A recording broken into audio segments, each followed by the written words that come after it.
All right, Shalom. It's your brother Kushab. Coming back at you another lesson. Before I get started, I want to give all praises, glory, infinite honors unto Yahweh, Bahashem, Yahweh Shai, Bahashem, Rachakodash. And double honors to the apostles and the elders of Great Millstone, taught me this truth and rule well. Excuse me. And peace, and blessings, and salutations be to the hopefully elect, as well as those that believe in the gospel and may you endure to the end, Lord willing. All right. And I just want to get into a quick lesson, based off of this clip from this interview. All right, as you see the caption, it said Bud Crawford champion mindset.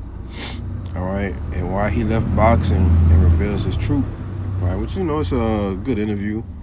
All right, something I was just watching in my downtime. But one of these parts that it was two parts. I might do two separate lessons. Two parts that stood out to me. All right, and it was this part right here. All right, which I'm gonna let it play. On the torch. And bro, you say you did all that work your whole life, undefeated, but you grind to feed your kids and to make better for your family. I always say everything got a price. Cause people say like, I love my dog, I get $100. No, I get $1,000. No, I get $100,000. Hey, you can have him. Like, my thought is everything has a price. There is not a number that can get you back in that ring. 80 million, 100 million. Nah, because now you selling your soul. $100 million, you can have my soul. That's you. Now we know your character. Sometimes, you look at people and you be like, dang, man, you ain't got no dignity. You ain't got no morals. Like, come on, man. Like, what you gonna stand for if everything is about money? Like, I never was in a sport. All right, and that's the point, man. All right, what you gonna stand for? If it's not about money. All right, and the mass majority of the people here. All right, in this world. All right, that's all that cares and focuses on, money. All right, money. All right, it solves all. I just need money to solve my problems. Right. When for those who really know that this money, all right, it's not really money. All right, it's fiat currency, man. All right, it's really an illusion. Okay, it's all digital. All right, you have literal paper. All right, that you put in your pocket and you think you got money, right? Which is not really money, okay? But when you go back, all right, when you analyze the mindset, all right, of this guy versus the mindset of, Terrence Crawford, it's night and day to what the elect mindset are versus the, 2/3 that are in the world, My thought is everything has a price. There is not a number that can get you back in that ring. 80 million, 100 million. Nah, because now you selling your soul. All right, quick precept is Matthew, right, chapter 16, in verse 26. It says, "For what is a man profited if he shall gain the whole world and lose his own soul? Or what shall a man give in exchange for his soul?" All right. So then the answer to the question is nothing. All right. What is more valuable than your soul? You see, nothing. All right. But you have these jakes, all right, who want to, be someone in the world, right? Who want to have a certain status, a certain value, all right? That's going to do what? Anything for money, right? And you can see it with the demeanor, all right, of this other guy, all right? Which I don't really, I ain't gonna say I can't stand him, all right? But he just, he's, from listening to the podcast, a few times, right? He just comes off as a sodomite, all right? And a freak, man, and he's pretty much, with anything, but over things that he said on the show, all right? But $100 million, you can have my soul. you see, and that's the mindset of mass majority, all right, you so-called Negroes, Latinos, and Native Americans, man, all right? For the dollar, you are ready to exchange your whole soul, That's you. Now we know your character. And now we know your character, man, all right? Now we know your morals, all right? what you are valued at, right? Esau Edom pull up on you with that briefcase. We know you're going to take it. And you're going to do whatever, all right, in exchange just to obtain a briefcase, man. All right, that's why I tell you in 1 Corinthians, the 9th chapter, that they do up to obtain a corruptible crown, you see? But we do it to obtain an incorruptible, all right? Sometimes, you know, you look at people and you be like, dang, man, you ain't got no dignity. You ain't got no morals. Like, come on, man. Like, what you gonna stand for if everything is about money? Like, I never was in a... Right. And, you know, as the saying goes, if you don't stand for nothing, then you're going to fall for something, all right? But that's pretty much it for that, all right? So we're going to go to 1 Timothy, the 6th chapter, all right? I'm going to read in the KJV and the NLT, all right? Now it says, but they that will be rich fall into temptation and a snare, and into many foolish and hurtful lusts, you see? And that's what, you know, you have going on ultimately with the whole exposing of the Epstein files, all right? These different politicians, right? These highly weird celebrities, all right? All these names that are ultimately blacked out on these files, all right, are the people that you wouldn't think it would be, all right? All your famous so-called black leaders, right? They have fallen into many snares, all right? Because why? They long to be rich, you see? It says, and hurtful lust was drowned men in destruction and perdition. Verse 10, for the love of money is the root of all evil, which while some coveted after, they have erred from the faith and pierced themselves through with many sorrows, you see? And that's exactly, you know, if you don't have any integrity, right, any morals, you know, that's exactly what's going to happen to you. You see, that's why, you know, the apostles and the elders say, you know, this guy took a bag, all right? Or these guys took bags. What happens? They start to change up the doctrine, right? They start to err from the faith.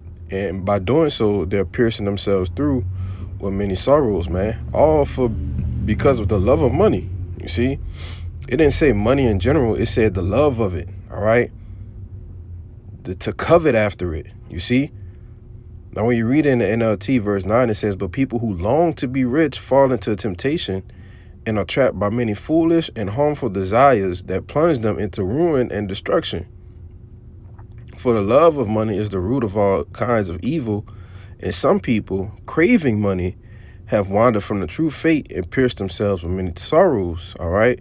Verse 11, in the KJV, it says, but thou, O man of God, flee these things and follow after righteousness, godliness, faith, love, patience, and meekness. You see, these are the things we ought to follow after. All right. Hey, man. Apostle Paul said, hey, man, if you're a man of the Lord, you got to flee these things, man. Right. Now, you know, brothers, some brothers more comfortable than others. Right. Got a little bread. That's cool. But brothers who have these things, the Lord has allowed them to get that gap or cushion. Why? Because they're solely focused on Yahweh B'Shem Yahushai. You see, and not focused on having this wantedness for money. Okay. Now it tells you in Matthew the 6th chapter, all right, to lay not up for yourselves treasures on earth. Right. It's Matthew chapter 6, verse 19. It says, lay not up for yourselves treasures upon earth where moth and rust do corrupt and where thieves break through and steal, but lay up yourselves treasures in heaven, where neither moth nor rust do it corrupt, and where thieves do not break through nor steal, for your treasure is, that will your heart be also, you see? And that's what, you know, like in the conversation, right, between Terrence Crawford, this guy, 100 million, you can have my soul, all right? But his response was, well, where is your morals? Where is your integrity? You see? Why? Because, you know, we are the ones that's laying up for ourselves spiritual treasures, all right? That's why I named my YouTube page that, because, you know, we're constantly focused on laying up the spiritual tokens with Yahweh B'Shem Yahushua, because nobody can take away the works, all right, the things that we do in order to please the Lord. Nobody can take that away, you see? But if we laying up for ourselves treasures on earth, you know, it can easily be taken away, right? Look at the example of Kanye West. You see, billions of dollars vanished overnight, right? All because of what? He wanted to speak truth. You see? Which is the beautiful thing of being a part of this ministry and not being tied to anything, right? Because you can speak freely, all right? As the scriptures say, the word has to have free course, man, all right?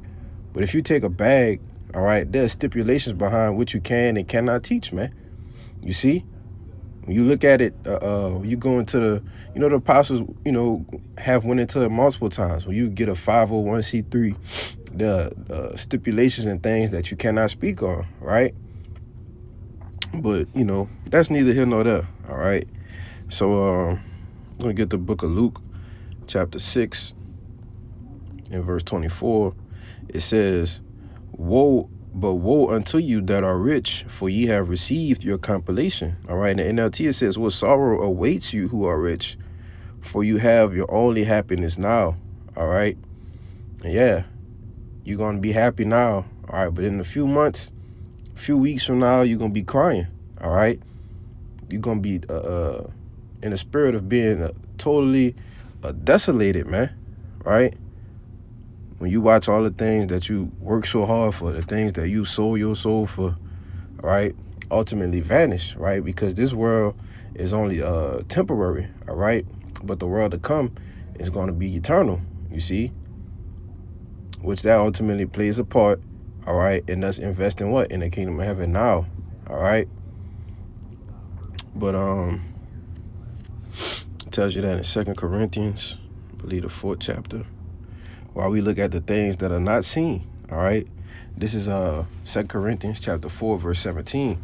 It says, while we look not at the things which are seen, but at the things which are not seen, for the things which are seen are temporal, but the things which are not seen are eternal, all right? And we see this world now, all right? And we know it's temporal, okay? We know there's still a kingdom that has to be established under the rule, all right, a governing authority of Yahushua and the elect, man. All right, and that kingdom is going to be the kingdom that is established forever. Okay, it won't be destroyed. All right, it won't be no more war. Okay, this is going to be the kingdom that's going to be established forever, man. You see? But that's pretty much it. That's pretty much the point. All right, I just want this one account. I want to get in 2 Maccabees with Eleazar. All right, because till this day, which I've done lessons on just this account, but till this day, this is always going to be a staple on our mindset, all right, our thoughts and how our integrity should stand in the perilous times to come, all right? So this 2 Maccabees, the 6th chapter, all right, in the 18th verse, it says, Eleazar, one of the principal scribes, an aged man and of a well-favored countenance, was constrained to open his mouth to eat swine's flesh. But he, choosing rather to die gloriously than to live stained with an abomination, spit it forth and came of his own accord to the torment. I want to read it in the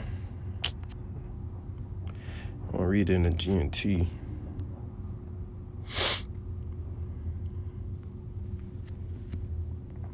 All right. See. 6. And see the caption, it says Eleazar dies for his fate. All right. So it says there was an elderly and high respected teacher of the law by the name of Eleazar, whose mouth was being forced open to make him eat pork. But he preferred an honorable death rather than a life of disgrace. So he spit out the meat and went willingly to the place of torture, showing how people should have courage to refuse unclean food, even if it cost them their lives. All right. And if, Eleazar could do that with unclean food, right, how much more us for the belief of Yahushua, seeing that he died, for us, all right, to better sins of the elect, you see? Verse 20, it says, as it behooved to them to come that are resolute to stand out against such things as are not lawful for love of life to be tasted. All right.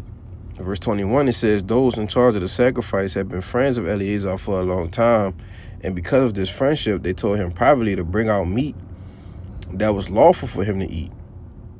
He needed only to pretend to eat the pork, then They said in this way he would not be put to death. You see, and even it's the whole the idea of it, right? The whole, oh, they're gonna think that I ate pork, all right? Or I'm leading my people astray. You see? Even though the meat that he would have ate was lawful, all right? But you are what? Leading your people astray, all right? And this is why this is such a heavy example, all right, on morals, all right, on our integrity, all right, the mindset that we should have as we approach, you know, these very last seconds of time, all right? Especially in the times of persecution, man. You see? It says, verse 22, let me read it in the KJV. Basically the same thing, that in doing so he might be delivered from debt, for the old friendship with them find favor. Right, verse 23, it says, but Eleazar made a decision worthy of his gray hair and advanced age. All his life he had lived a perfect obedience to the Most High's holy laws, so he replied, kill me here and now. Such deception is not worthy of a man of my years. Many young people would think that I had denied my faith after I was 90 years old. If I pretended to eat this meat just to live a little while longer, it will bring shame and disgrace on me and lead many young people astray. You see that? That's why the scriptures tell you, woe that scattereth the flock, man. All right? Destruction unto you. You see?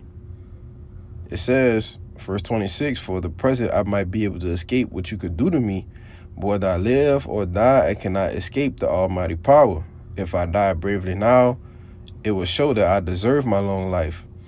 It will also set a good example of the way young people should be willing and glad to die for our sacred and respected laws. And as soon as he said these things, he went off to be tortured. You see? And that's the point. All right? You can read the rest on your own time. You know, that's the point, man. All right? Choosing, all right, rather to suffer the affliction, all right, than to enjoy the pleasures of sin for a season. All right? Tell you that, what is that, Hebrews? I think with Moses. Is it Hebrews 11? Let me see. I think it's 11 to 25. Right. Yup. And I'm going to end it off here. This Hebrews 11 and 25.